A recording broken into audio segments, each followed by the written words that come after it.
फजर के 2 फ़र्ज़ इमाम के पीछे पढ़ने का प्रैक्टिकल तरीका। फजर की अगर पहली रकत के आखिर में शामिल हुए तो बाकी नमाज कैसे पढ़ेंगे।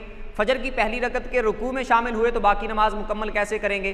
फजर के पहली रकत के सजदे में शामिल हुए तो बाकी नमाज कैसे पढ़ेंगे। फजर की दूसरी रकत में शामिल हुए तो बाकी नमाज कैसे पढ़ेंगे। और फजर की नमाज में इमाम के साथ अत्ताहियात में शामिल हुए, लेट जमात के साथ शामिल हुए तो बकिया नमाज को कैसे मुकम्मल करेंगे। मुकम्मल तफसील इस वीडियो के अंदर जानेंगे। वीडियो को मुकम्मल आखिर तक देखिएगा। जिसको 2 फ़र्ज़ इमाम के पीछे फजर के पढ़ने नहीं आते वो तो इस वीडियो को देखेगा ही देखेगा आखिर तक, लेकिन वो जिनको पढ़नी आती है वो भी इस वीडियो को मुकम्मल आखिर तक लाजमी देखें, ताकि अगर कोई कन्फ्यूज़न किसी जगह पर है तो वो आपकी दूर हो जाए। वीडियो का आगाज़ करते हैं। उससे पहले जो इस चैनल पर नए हैं चैनल को सब्सक्राइब कर लें, बेल आइकन पर प्रेस कर लें ताकि हर नई आने वाली वीडियो आप तक आसानी से पहुँच सके। वीडियो का आगाज़ करते हैं कि इमाम के पीछे फजर के 2 फ़र्ज़ किस तरह पढ़ने हैं। सबसे पहले आपने नीयत कर लेनी है और नीयत में आपने ये बात याद रखनी है कि आपने 2 फ़र्ज़ों की नीयत भी करनी है कि फ़जर के 2 फ़र्ज़ पढ़ने लगा हूँ, और साथ आपने ये नीयत भी करनी है कि इमाम के पीछे पढ़ने लगा हूँ। इमाम की इक्तिदा की नीयत भी करनी है। ये दोनों बातें आपने लाजमी याद रखनी है। एक तो अपनी नीयत, आपके दिल में इरादा होना चाहिए कि मैं फ़जर की नमाज़ पढ़ने लगा हूँ, फ़जर के 2 फ़र्ज़ पढ़ने लगा हूँ। और दूसरी बात यह कि जमात के साथ पढ़नी है तो इमाम के पीछे पढ़ने की नीयत भी करनी है कि इमाम की इक्तिदा में पढ़ने लगा हूँ। अगली बात यह कि जब आपने फिर नियत कर ली उसके बाद आपने तकबीर कह के इमाम के नमाज शुरू करने के बाद आपने नमाज को शुरू करना है। जब इमाम नमाज शुरू कर ले अल्लाह अकबर कह के, हाथ बांध ले, तकबीर कह के नमाज शुरू कर ले, फिर आपने अल्लाह अकबर कह के इमाम के पीछे हाथ बांध लेने, नमाज शुरू कर लेनी है। अब इमाम के सूरे फातिहा की किरात शुरू करने से पहले पहले आपने सुबहानकल्लाह पढ़नी है। अब सुबहानकल्लाह आपने पढ़ लेनी है। अगर इमाम ने सूरे फातिहा की किरात शुरू कर दी तो फिर आपने सुबहानकल्लाह भी छोड़ देनी है, इमाम की किरात तवज्जो के साथ सुननी है। अब इमाम के पीछे आपने सुबहानकल्लाह पढ़नी है इमाम की सूरे फातिहा शुरू करने से पहले पहले। इमाम फिर उसके बाद सूरे फातिहा पढ़ेगा, उसके बाद इमाम बिस्मिल्लाह पढ़ेगा और फिर कोई सूरत मिलाएगा, यानी बिस्मिल्लाह आहिस्ता आवाज़ से पढ़ेगा और जो सूरत मिलाएगा वो बुलंद आवाज़ से पढ़ेगा। आपने सूरे फातिहा के वक्त भी खामोश रहना है, जब इमाम ने सूरत पढ़नी है उस वक्त भी आपने खामोश रहना है, तवज्जो के साथ इमाम की किरात को आपने सुनना है। उसके बाद इमाम जब किरात को मुकम्मल कर लेगा तो इमाम ने अल्लाह अकबर कहते हुए रुकू में जाना है। आपने भी इमाम के साथ अल्लाह अकबर कहते हुए रुकू में आ जाना है, यानी अल्लाह अकबर आपने भी कहना है, इमाम ने भी कहना है। अब रुकू की तस्बीह इमाम भी पढ़ेगा, आपने भी इमाम के पीछे रुकू की तस्बीह पढ़नी है। उसके बाद इमाम समीअल्लाहु लिमन हमीदा कहते हुए खड़ा होगा और आपने समीअल्लाहु लिमन हमीदा कहते हुए खड़ा नहीं होना, बल्कि आपने रब्बना लकल हम्द या अल्लाहुम्मा रब्बना व लकल हम्द कहते कहते खड़े होना है। इमाम समीअल्लाहु लिमन हमीदा कहते हुए खड़ा होगा और आपने रब्बना लकल हम्द या अल्लाहुम्मा रब्बना व लकल हम्द कहते कहते खड़े होना है।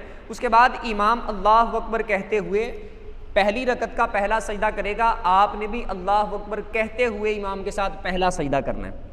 सजदे की 3 बार तस्बीह पढ़नी है, इमाम भी तस्बीह पढ़ेगा। अगर इमाम सजदा लंबा कर देता है तो आप 5 बार तस्बीह पढ़ लें, 7 बार तस्बीह पढ़ लें, इससे ज़्यादा पढ़ना चाहें तो पढ़ लें। उसके बाद इमाम अल्लाह अकबर कहते हुए बैठ जाएगा, आपने भी अल्लाह अकबर कहते हुए बैठ जाना है। उसके बाद इमाम अल्लाह अकबर कहते हुए दूसरा सजदा करेगा, आपने भी अल्लाह अकबर कहते हुए दूसरा सजदा करना है। तस्बीह आपने भी पढ़नी है, इमाम ने भी पढ़नी है। इमाम अल्लाह अकबर कहते हुए खड़ा हो जाएगा, आपने भी अल्लाह अकबर कहते हुए खड़े हो जाना है। इमाम हाथ बांध लेगा। अब इमाम डायरेक्ट सीधा सूरे फातिहा से शुरू करेगा किरात, आपने खामोश रहना है। दूसरी रकत में आपने जब तक खड़े हैं आपने कुछ भी नहीं पढ़ना, खामोश रहना। इमाम सूरे फातिहा पढ़ेगा, इमाम सूरत पढ़ेगा, उसके बाद इमाम रुकू कर देगा।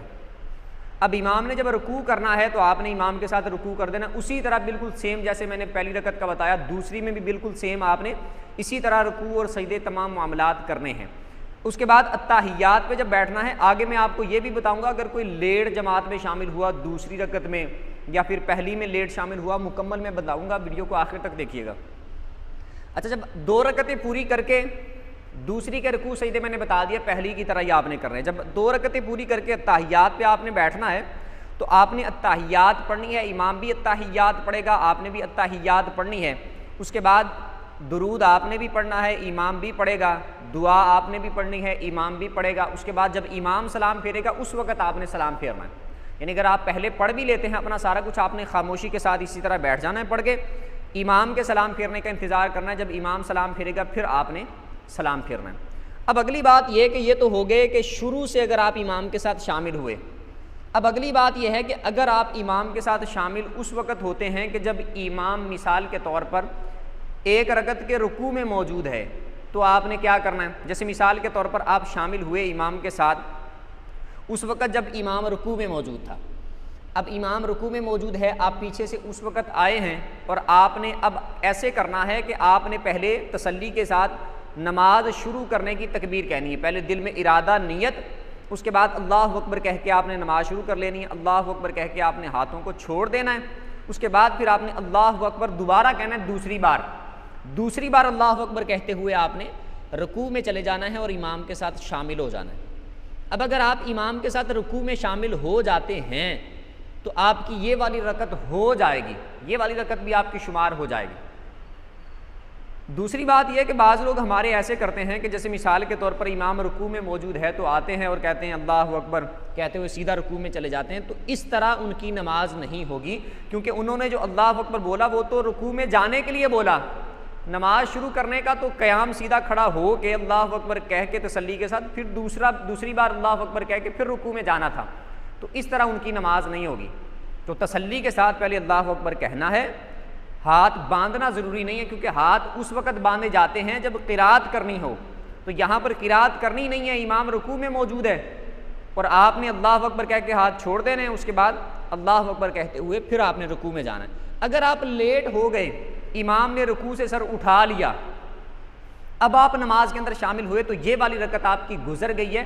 ये बाद में जब इमाम अपनी नमाज को मुकम्मल करेगा फिर आपने उठ के अपनी रकतें पढ़नी है। मैं बताता हूँ वो भी कि किस तरह पढ़नी है। एक बात ये हो गई पहली रकत में शामिल हुए। अगर पहली रकत के सजदे में शामिल हुए, जैसे मिसाल के तौर पर इमाम सजदे में मौजूद है, तो हमारे लोग खड़े होकर इंतज़ार कर रहे होते हैं कि इमाम सजदा पूरा कर ले या दूसरी के लिए खड़ा हो जाए या ताहियात बैठ जाए, तो फिर नमाज के साथ शामिल होता हूँ। तो इंतज़ार नहीं करना, फ़ौरन ही अल्लाह अकबर कहें, नमाज शुरू करें। उसके बाद अल्लाह अकबर कहते हुए इमाम जिस भी रुकन में मौजूद है आप इमाम के साथ शामिल हो जाएं। रुकू में है, सजदे में है, जहाँ पर भी मौजूद है आप इमाम के साथ शामिल हो जाएं। सजदे में आप शामिल हुए तो वो रकत आपकी निकल गई, वो रकत नहीं होगी। लेकिन जमात के साथ शामिल हो जाएंगे तो जितना वक्त इमाम के साथ गुजारेंगे तो उसका आपको सवाब मिलेगा। अब बिल फ़र्ज़ आप दूसरी रकत में शामिल हुए, जैसे पहली का मैंने बता दिया, आप शामिल उस वक़्त हुए जब इमाम दूसरी रकत में खड़ा था, तो आपने अल्लाह अकबर कह के इमाम के साथ शामिल हो जाना है। हाथ बांध देने, इमाम क़िरात करेगा मुकम्मल, उसके बाद इमाम के साथ अल्लाह अकबर कह के रुकू करना है मुकम्मल, सारा उसी तरह रकत का पढ़ना है जिस तरह मैंने पहले भी बताया। एक रकत अब इमाम के साथ आपने पढ़ ली है। अब इमाम बैठ गया अत्ताहियात पे, आपकी अभी एक रकत हुई है, आपकी अभी एक रकत हुई है और इमाम की दोनों मुकम्मल हो चुकी हैं। इमाम अत्ताहियात पढ़ेगा, आपने भी अत्ताहियात पढ़नी है और आपने अत्ताहियात पढ़ के खामोश हो जाना है। आगे दुरूद और दुआ आपने नहीं पढ़नी। इमाम दुरूद पढ़ेगा, इमाम दुआ पढ़ेगा। उसके बाद जब इमाम सलाम फेरे और जैसे ही दूसरी तरफ सलाम फेरने लगे, आपको पता चल जाए कि ये सलाम सजदाए साहब का सलाम नहीं है बल्कि इमाम नमाज ख़त्म कर रहा है, तो जैसे ही वो दूसरी तरफ सलाम फेरने लगे आपने फ़ौरन अपनी जो एक रकत आपकी रह गई है वो पढ़ने के लिए आपने खड़े हो जाना है। अब आप खड़े होंगे तो खड़े होकर आपने, चूँकि आपने दूसरी रकत इमाम के साथ पढ़ी है, पहली आपकी छूट गई है, तो आपने खड़े होकर सुबहानक अल्लाह से शुरू करनी है नमाज।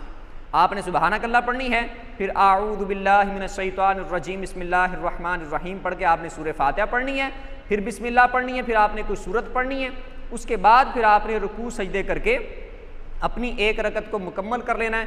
फिर आपने अत्ताहियात बैठना है, अत्ताहियात पढ़ के, दरूद पढ़ के, दुआ पढ़ के आपने अपनी नमाज को मुकम्मल कर लेना है। और बिल फ़र्ज़ अगर आप इमाम के साथ शामिल होते हैं उस वक़्त जब इमाम दूसरी रकत के रुकू से भी उठ गया है या दूसरी रकत के सजदे में मौजूद है, तो अब आपकी दोनों रकतें निकल चुकी हैं। या आप उस वक़्त शामिल हुए जब इमाम अत्ताहियात पे बैठा हुआ था, तो आपने आना है, आकर अल्लाह अकबर कहना है, हाथों को छोड़ देना है। उसके बाद अल्लाह अकबर कह के आपने सीधा अत्ताहियात पे बैठ जाना है, इमाम के साथ शामिल हो जाना है। अब इमाम के साथ आप शामिल हो गए अत्ताहियात में, आपने अत्ताहियात पढ़ के खामोश हो जाना है। इमाम अत्ताहियात पढ़ के, दरूद पढ़ के, दुआ पढ़ के, सलाम फिर के अपनी नमाज को मुकम्मल करेगा। आपने उसी वक्त अल्लाह अकबर कहते हुए खड़े हो जाना है। जैसे ही इमाम सलाम फेरेगा आपने अपनी पढ़ने के लिए खड़े हो जाना है। अब आपने अपनी दोनों रकतें पढ़नी हैं, क्योंकि इमाम के साथ आप अत्ताहियात में शामिल हुए हैं, आपकी दोनों रकतें निकल गई थी, तो आपने शुरू से लेकर आखिर तक मुकम्मल जिस तरह फ़जर के 2 फ़र्ज़ पढ़े जाते हैं उठ के आपने उस तरह पढ़ लेने। यानी पहली रकत में सुबहानक अल्लाह आपने उठ के पढ़नी है, उसके बाद सूरह फातिहा, फिर सूरत रुकू सजदे करके एक रकत पूरी। दूसरी में आपने फिर सूरह फातिहा, फिर को सूरत रुकू सजदे करके अत्ताहियात पे बैठ जाना है। अत्ताहियात पढ़ के, दरूद पढ़ के, दुआ पढ़ के आपने सलाम फिर के नमाज को मुकम्मल कर लेना है। उम्मीद है आपको ये मुकम्मल समझ आ गई होगी। बाकी भी जो नमाज़ें हैं जैसे ज़ोहर की नमाज, असर, मगरिब, इशा और जुमा की नमाज, इसके बारे में भी मैं इंशाल्लाह इसी तरह डिटेल के साथ वीडियो बनाऊंगा कि अगर कोई बंदा उस वक़्त आकर जमात के साथ शामिल हुआ, शुरू से स्टार्ट से शामिल है तो किस तरह पढ़नी है मुकम्मल बताऊंगा। पहली रकत के बाद शामिल हुआ दूसरी में तो बाकी नमाज कैसे पढ़नी है। अगर दूसरी में शामिल हुआ एंड पे तो बाकी नमाज कैसे पढ़नी है। तीसरी रकत में शामिल हुआ तो बाकी नमाज कैसे पढ़नी है।